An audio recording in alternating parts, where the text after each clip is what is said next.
ሰላም እንዴት ናችሁ? ሳምሰንግ ስልክ ስትገዙ ኦሪጂናል ነው ወይስ ሪፈር ቤዝ እንዲሁም የስልካችን ማኑፋክቸሪንግ ዴት ስለ ስልካችን በቀላል መንገድ ሙሉ ኢንፎርሜሽን የምናገኝበት መንገድ እነግራችኋለሁ። በመጀመሪያ የስልካችን IMEI ነምበር እና የስልካችን ሴሪያል ነምበር ቼክ ለማድረግ መደወያው ጋር እንሄድና ኮከብ መሰላል 06 መሰላል ስንል በራሱ ጊዜ እንደዚህ ያመጣልኛል ማለት ነው። እዚህ ጋር ያገኘነው ኢንፎርሜሽን ውስጥም ስንገባ ማግኘት አለብን። ስክሪንሻት አድርጌ ይዘውና ኦኬ ለዋለሁ ማለት ነው። ከዛ ወደ ስልካችን ሴቲንግ እንሄድና ከዛ ስክሮል እያደረግን ወደ ታች እንወርድና አባውት ፎን የሚል አለ እሱን እንነካለሁኝ ማለት ነው። አሁን ሁለቱንም እናስተያያለን ማለት ነው። IMEI ነምበራችንና ሴሪያል ነምበራችን ሁለቱንም ቼክ እናደርጋለን።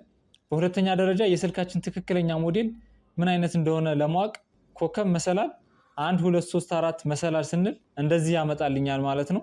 ሞዴል የሚለው ጋር እናያለን። ሳምሰንግ A055 ነው ማለት ነው የኔ ስልክ ሞዴል። ሶስተኛው መንገድ ወደ ፕሌይ ስቶር እንሄድና ዲቫይስ ኢንፎ የሚል አፕ እናወርዳለን ማለት ነው። ከዛ እንከፍተዋለን።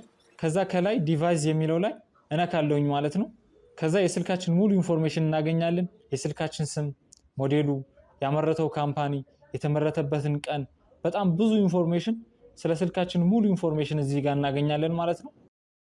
በአራተኛ ደረጃ ቼክ ለማድረግ ኮከብ መሰላል 0808 መሰላል እንላለን።